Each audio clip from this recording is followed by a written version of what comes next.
Gimana nih Kang Jaka kabarnya?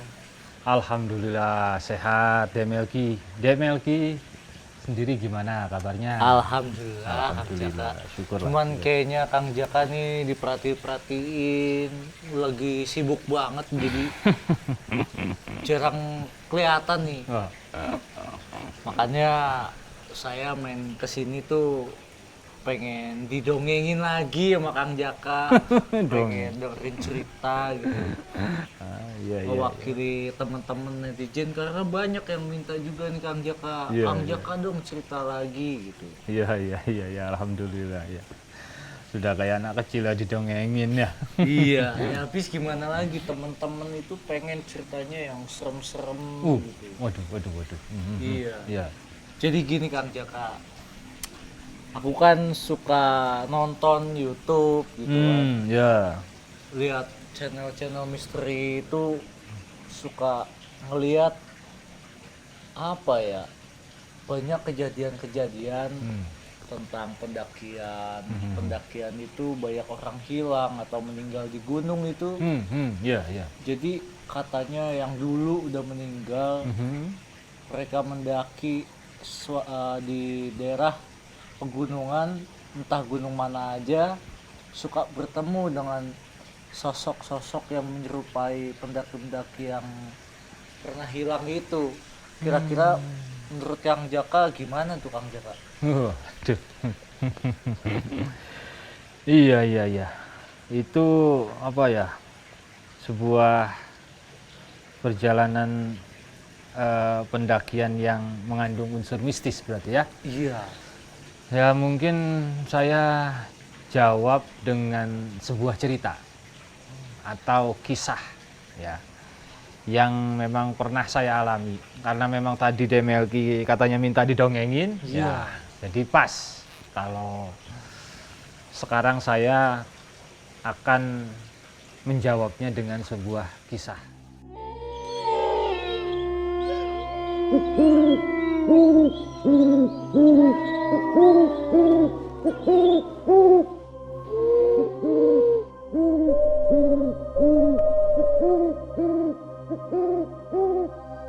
Kisah ini saya alami sewaktu saya berada di sebuah kota, yang mana kota tersebut adalah tempat apa ya namanya, satu kota yang terdapat gunung tertinggi di Jawa Barat. Nah, kalau Demelki suka mendaki gunung, senang mendaki ya? Suka. Nah, ya, berarti apa, penikmat alam mungkin. Ya, penikmat alam. Ya tahulah gunung tertinggi di Jawa Barat itu apa ya? Iya. Ya.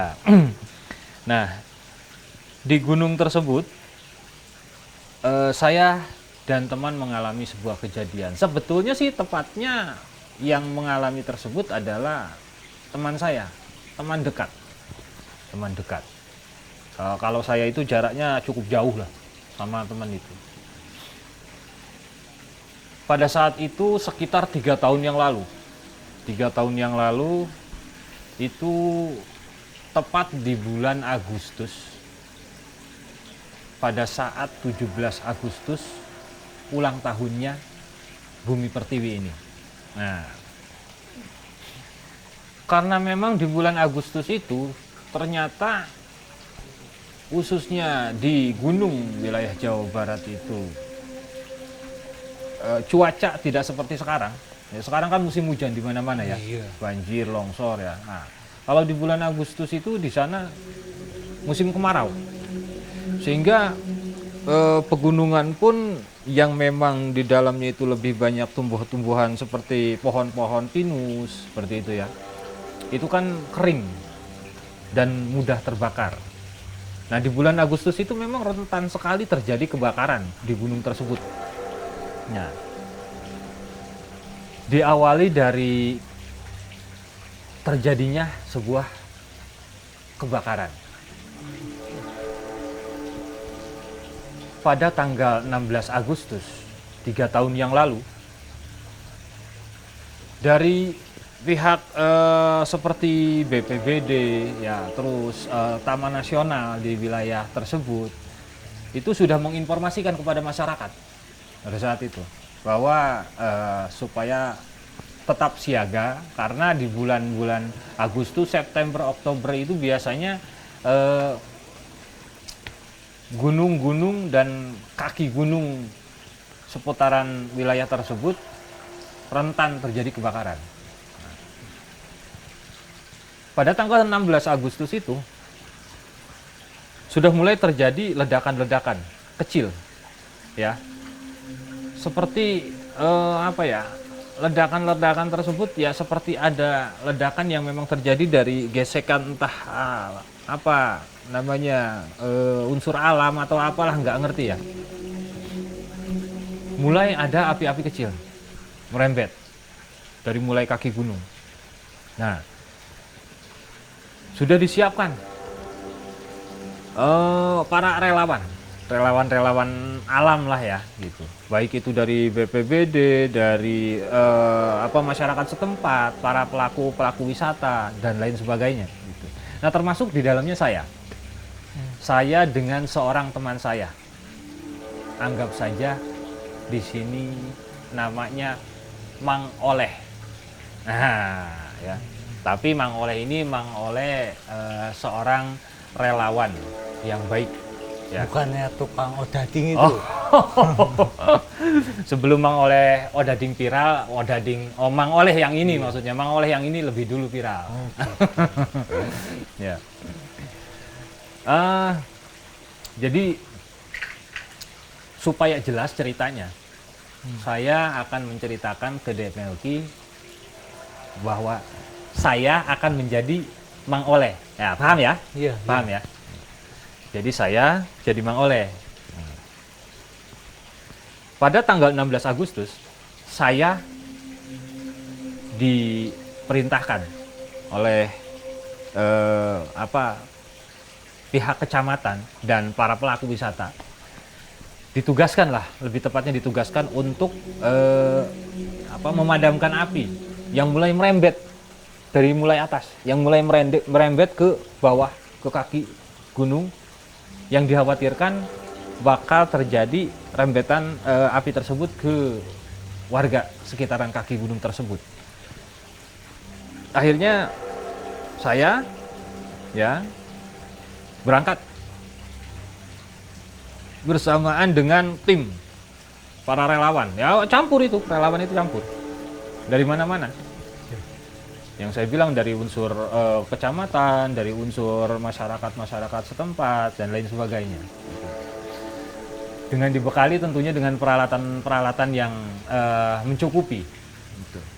Karena memang sebelumnya saya beserta relawan pun sudah beberapa kali memadamkan api.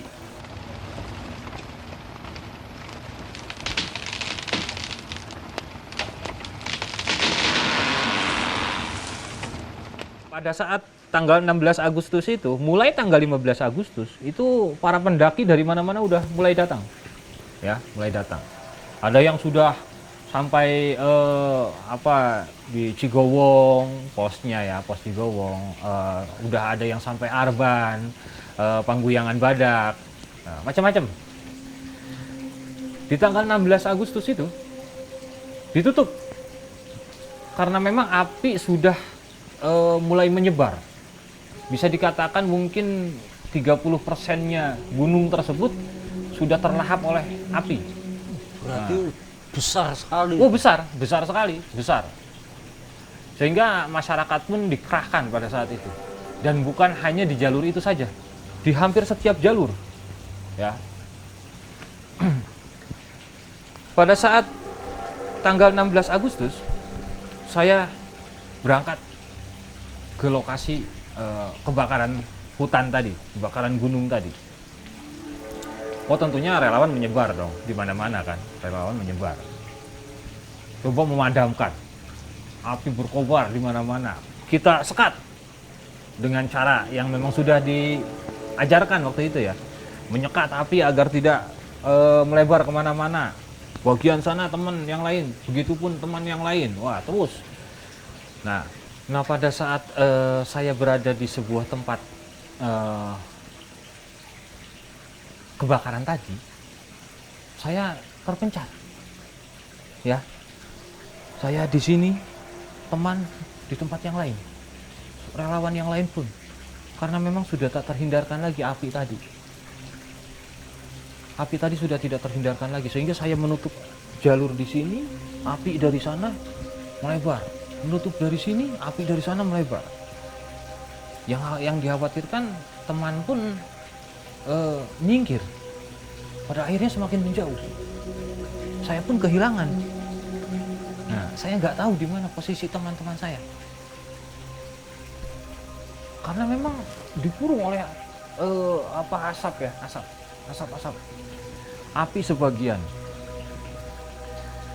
Saya merasa di situ saya akan bisa menyelesaikan tugas saya, bahwa api akan padam. Ternyata salah. Entah bagaimana ceritanya, api itu malah semakin melebar. Karena kemarau tadi, otomatis pepohonan pun kan kering, ya, kering dan gampang terbakar oleh api. Merembet ke setiap pepohonan-pepohonan yang ada di sekeliling saya, sehingga api itu penuh di sekeliling saya. Api itu besar api itu luar biasa. Dan posisi saya pada saat itu sudah lemas, kurang lebih hampir sekitar 1 jam memadamkan api seorang diri. Saya teriak pun sudah tidak terdengar, karena memang suara ranting pohon yang jatuh, ya kan, suara-suara api gitu ya, itu sudah tidak terdengar. Dan mungkin teman saya pun banyak yang teriak dan saya nggak mendengar. Gitu. Akhirnya timbul kekhawatiran karena saya ternyata sudah dikepung api. Api itu sudah mengepung saya Demelgi. Di depan, di kanan, di kiri, di belakang, wah api. Peralatan seperti HT, ya, terus handphone itu saya nggak bawa. Saya hanya memakai wear pack pada saat itu, dan ada beberapa cemilan lah. Gitu. Karena memang bukan tujuan untuk ngecamp atau tidur di situ ya. Lalu pada saat itu saya hanya berusaha dengan seluruh keterbatasan saya, dengan sisa-sisa tenaga saya, dan saya terus berdoa agar saya bisa keluar dari kobaran api tadi. Gitu. Nah, wallahu alam, pada saat itu saya melihat persis di depan saya, jaraknya sekitar entah 30 atau 40 meter, itu seperti ada sebuah cahaya yang berbeda dengan warna api. Gitu. Cahaya yang berbeda dengan warna api, yang seakan-akan cahaya itu berjalan. Entah berjalan, nggak jelas itu berjalan. Jadi saya terbagi konsentrasi saya antara kobaran api dengan cahaya. Wallahu alam, saya belum tersadarkan pada saat itu. Tiba-tiba persis di depan saya yang tadi saya bilang cahaya itu, dengan seketika terbuka sebuah jalan. Yang dimaksud terbuka sebuah jalan itu bukan jalan goib ya, bukan. Tapi saya itu diberikan celah untuk bisa keluar dari api. Bisa keluar dari api. Jadi ibaratnya begini, kalau kita gambarkan, ini saya di tengah-tengah. Ini api. Ya, api itu muter. Nah, saya ini seperti di sini dikasih jalan. Api itu seperti terbuka. Seperti terbelah gitu. Nah, seperti terbelah. Tetapi tidak jelas sekali ya, terbelah api gitu enggak. Artinya masih logika lah gitu. Tapi karena pada saat itu enggak berpikir yang macam-macam, saya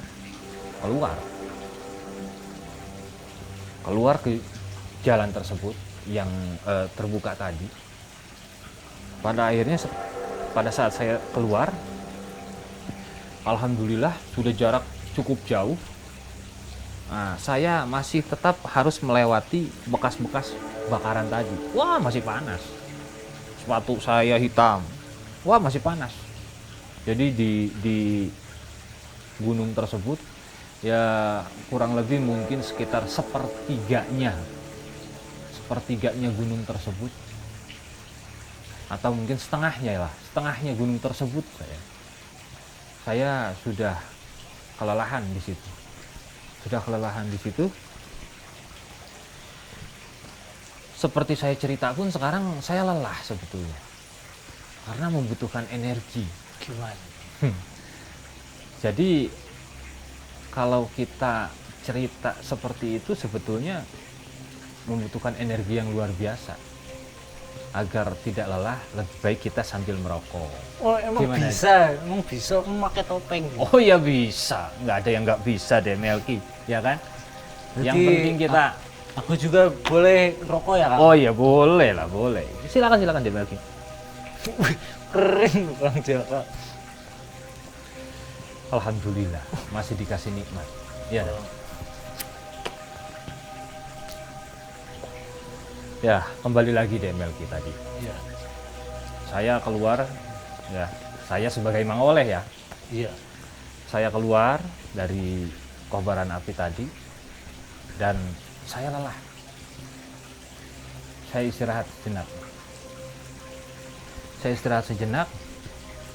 Lalu pada saat saya terbangun kurang lebih sekitar entah 10 atau 15 menit lah ya. Tentunya saya jauh ya, istirahatnya jauh dari kobaran api tadi, gitu, dari bekas kebakaran tadi. Saya bertemu dua orang yang sedang mendaki. Nah, tetapi yang saya perhatikan anehnya dari orang yang mendaki tadi, ya, dia nggak bawa perlengkapan pendakian, tas keril gitu ya, atau apalah jenisnya gitu, seperti layaknya para pendaki yang lain. Itu nggak dibawa. Nah, saya tanya dong, karena memang saya di situ bisa dikatakan sebagai relawan atau petugas untuk kebakaran tadi. Saya tanya, Mas mau kemana? Oh Pak, saya mau puncak Pak. Gitu, dia bilang. Loh, jangan, kan sudah ditutup. Oh saya kan sudah daftarnya dari kemarin Pak. Jadi saya udah punya izin. Oh begitu. Ya, tapi lebih baik turun lagi karena ini bahaya. Api tetap merembet dari atas. Itu jadi bahaya masih di atas pun. Oh gitu Pak. Iya jangan. Ya udah Pak tenang aja. Saya nggak bakalan kenapa-kenapa kok. Barang-barangnya di mana? Oh saya simpen di pos itu, di Pangguyangan Badak. Dia bilang gitu. Oh. Terus bagaimana kalau ke atas kok peralatannya nggak dibawa, ditaruh di Pangguyangan Badak? Nggak apa-apa Pak, kita udah biasa Pak, kita udah sering kok Pak, hampir setiap hari kita kan. Wah, tapi saya anggap itu kan omongan dia hampir setiap hari gitu kan, hampir setiap hari kok Pak kita di sini, dia bilang gitu. Nah saya anggap omongan kayak gitu bercandaan. Nah, oh ya sudah, hati-hati ya itu. Iya Bapak tenang aja Pak, Bapak selamat kok. Iya amin. Ya udah, karena memang saya sudah capek ya, saya pikir ya sudahlah, bodo amat, terserah gitu kan. Saya akhirnya turun.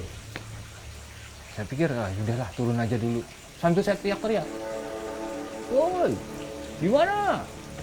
Nah, Dindi. Nah gitu. Kalau bahasa sana Dindi. Dindi itu di mana? Tapi nggak ada yang nyaut. Dan akhirnya saya sampailah ke tempat Pangguyangan Badak tadi. Nah, di Pangguyangan Badak itu ternyata teman-teman relawan lumayan, ada beberapa orang lah ngumpul. Akhirnya saya cerita sama dia, waduh gila, tadi saya posisi sudah ditutup di hubungin api gitu. Saya posisi udah di tengah-tengah, waduh Kalau nggak ada keajaiban saya mati kayaknya tadi itu. Oh sama, saya juga begini begitu. Wah banyak cerita.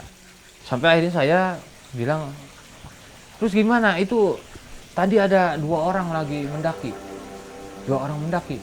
Di mana? Itu tadi ketemu di atas. Wah nggak ada. Orang ketemu tadi barusan 2-an. Katanya apa peralatan dia, bawaan dia semua, tas keril segala macam itu disimpan di sini. Nggak ada, dari tadi nggak ada orang, dari tadi nggak ada orang, kita di sini lama, kita masih nunggu teman-teman kita yang lain. Coba cari barangkali ada. Nggak ada. Sampai kita akhirnya cari itu. Di daerah situ nggak ada tas, nggak ada apa. Wah, udahlah. Ya udah, nggak usah diperpanjang, nggak usah dipikirin. Ya udah. Nah, pada saat itu kita nggak berpikir macam-macam. Dia Meldi. Nah, akhirnya kita turun dari lokasi tersebut. Waktu turun itu kita juga nggak merasakan apa-apa. Kita laporan ke pihak yang memang punya kewenangan di daerah situ bahwa api masih cukup hebat di atas walaupun sebagian sudah padam gitu. Tapi tetap jalur pendakian harus ditutup karena dikhawatirkan kepada para pendaki ya gitu. Artinya keselamatan mereka. Karena biasanya di 17 Agustus itu ramai di puncak gunung itu. Puncaknya itu ramai. Mereka mengibarkan bendera merah putih di sana. Aku sempat denger tuh headline-nya. Dia 17 Agustus 3 tahun. 3 tahunan yang lalu ya, itu. Persis di gunung tersebut. Itu. Kalau Dek Melki pernah dengar atau mungkin pernah ada teman juga pada saat itu memang terjadi kebakaran. Nah, di situ saya ada bersama teman. Masuk Mangoleh itu. Nah, kembali lagi besok harinya pada tanggal 17 Agustus.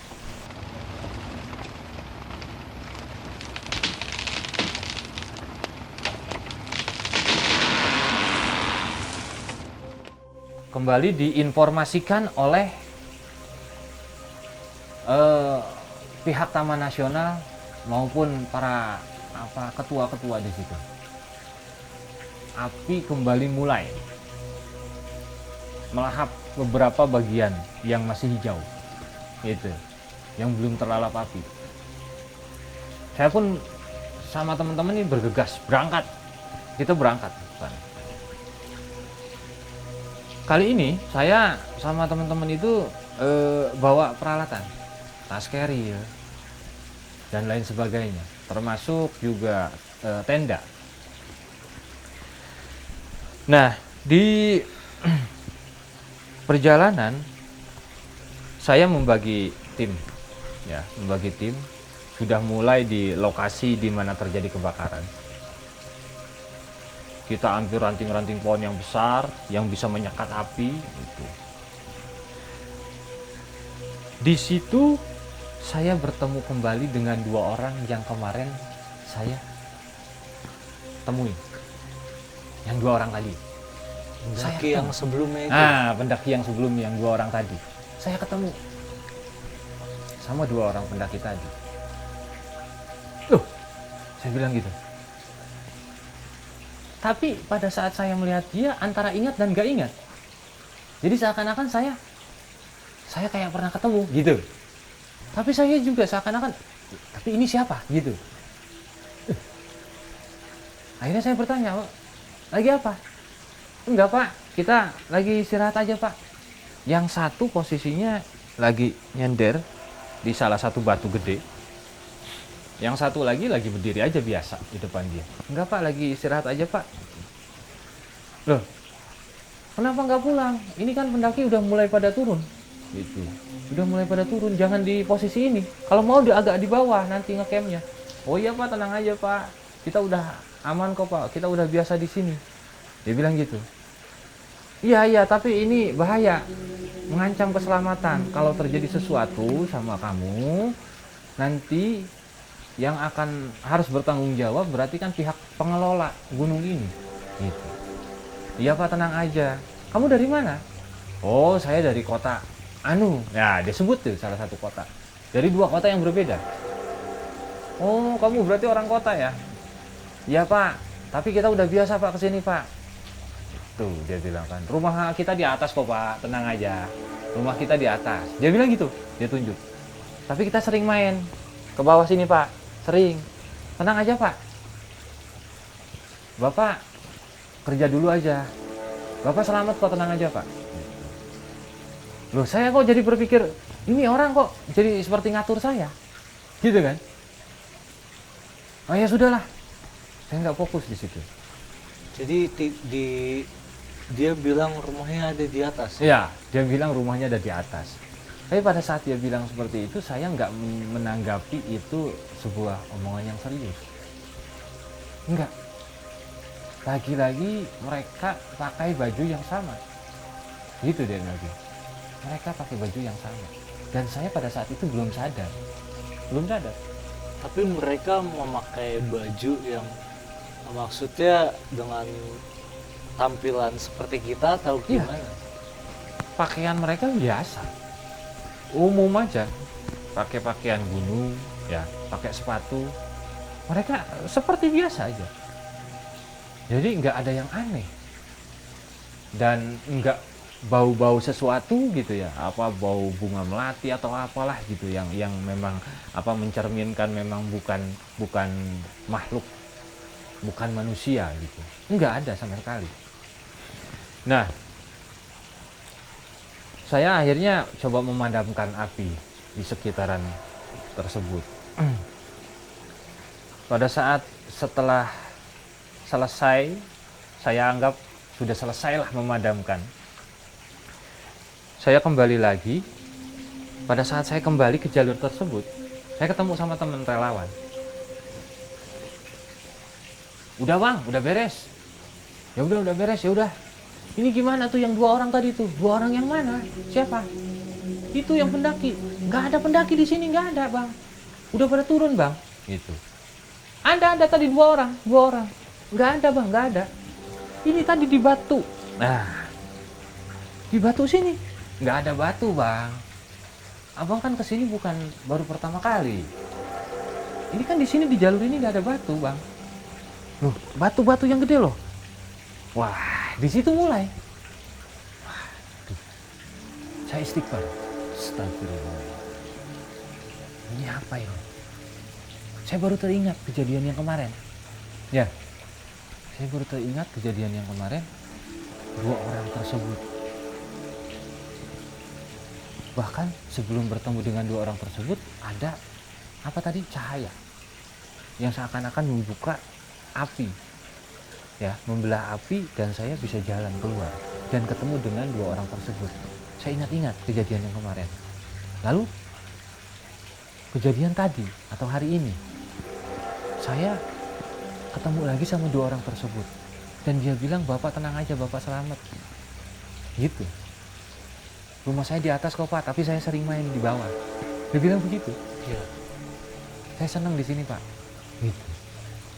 Wah, pikiran saya berkecamuk. Sambil arah pulang. Sambil saya arah pulang.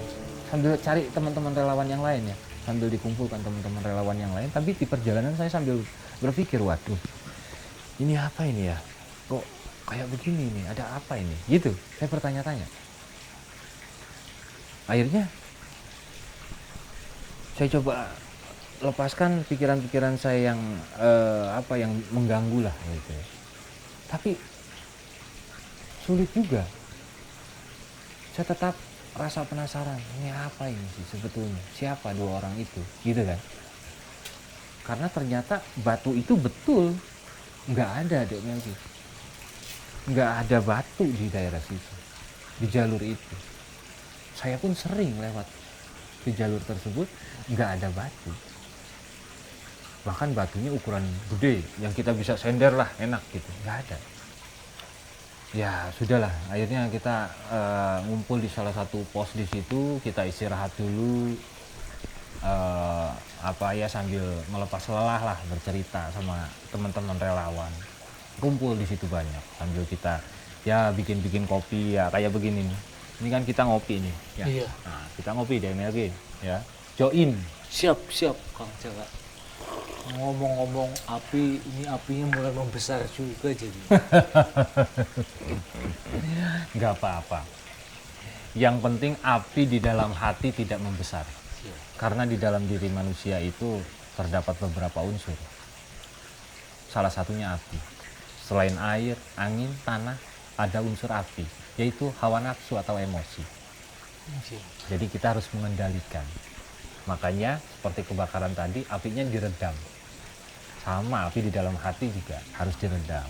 Begitu deh nanti. Kita kembali lagi ke cerita tadi. Ya.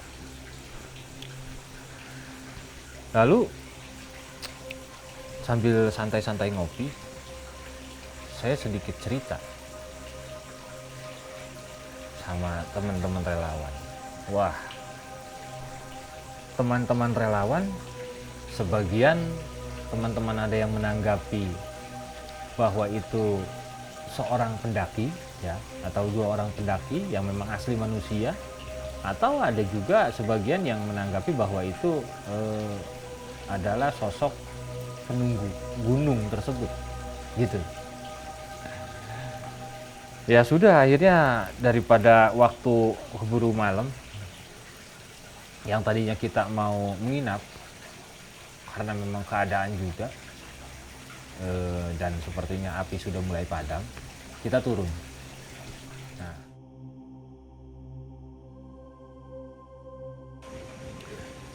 di perjalanan pulang, sambil saya terus mengingat dari mulai tanggal 16 kemarin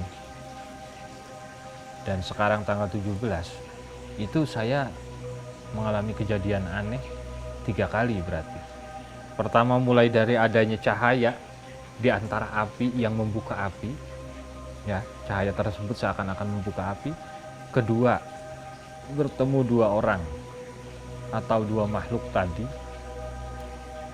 Yang ketiga, tadi ketemu lagi sama 2 pendaki tadi, yang ternyata di tempat saya bertemu tidak ada batu.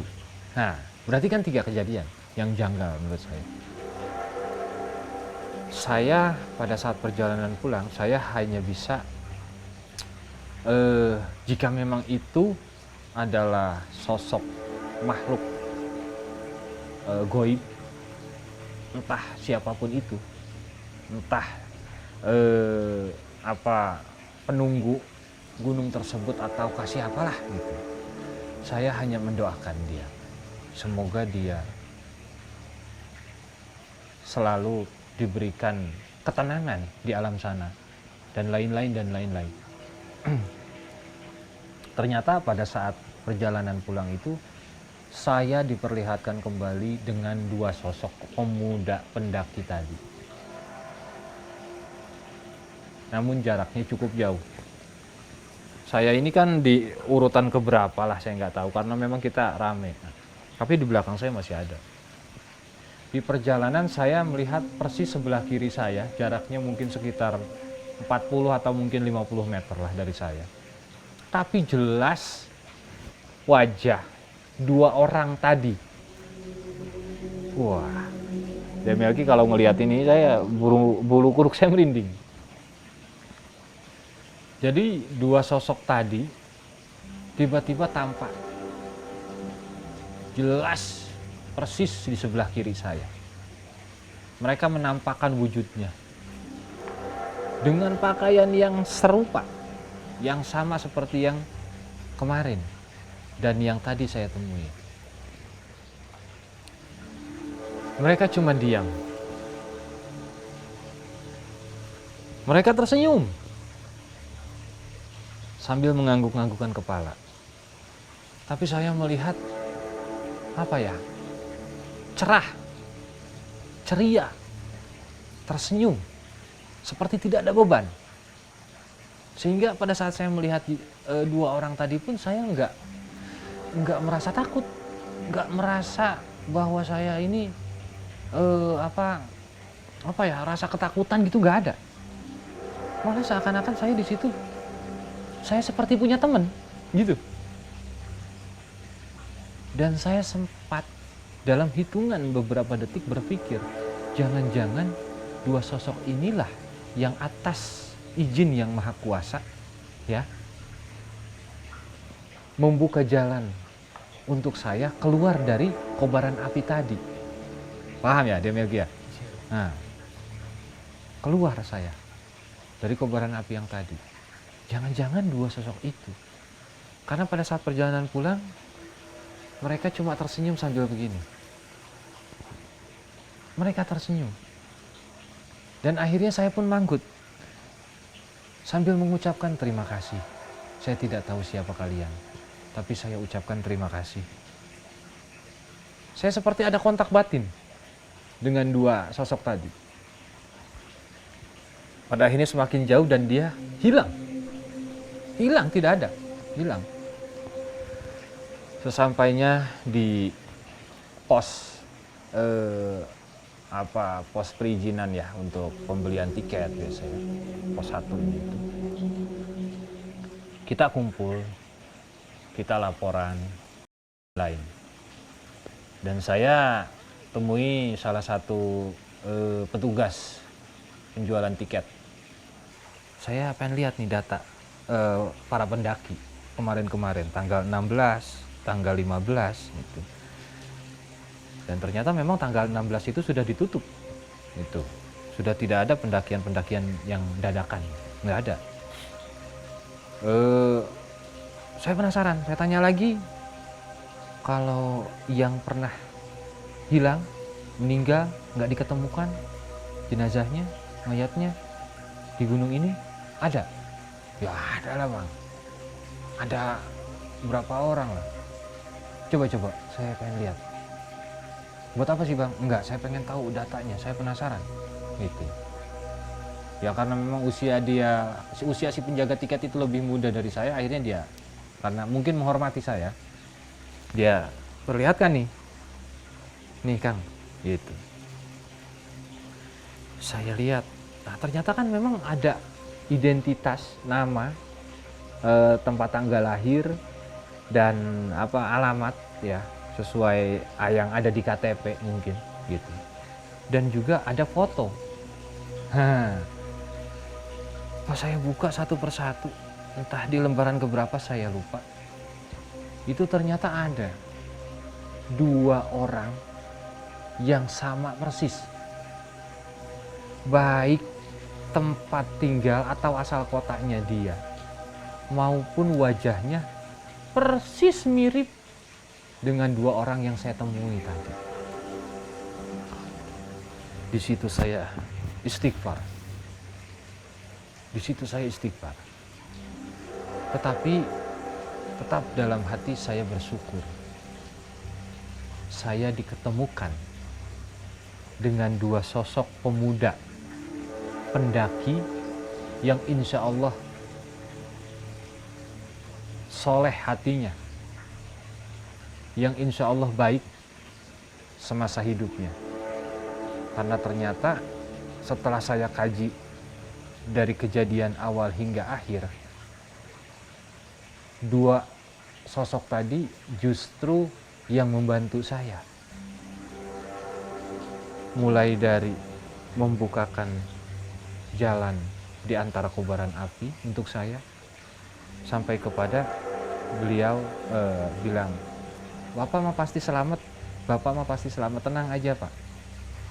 Dan saya baru teringat sewaktu dia bilang, rumah saya di atas Pak, tenang aja. Saya tempat tinggal saya ya, bukan rumah, tempat tinggal saya di atas Pak, gitu.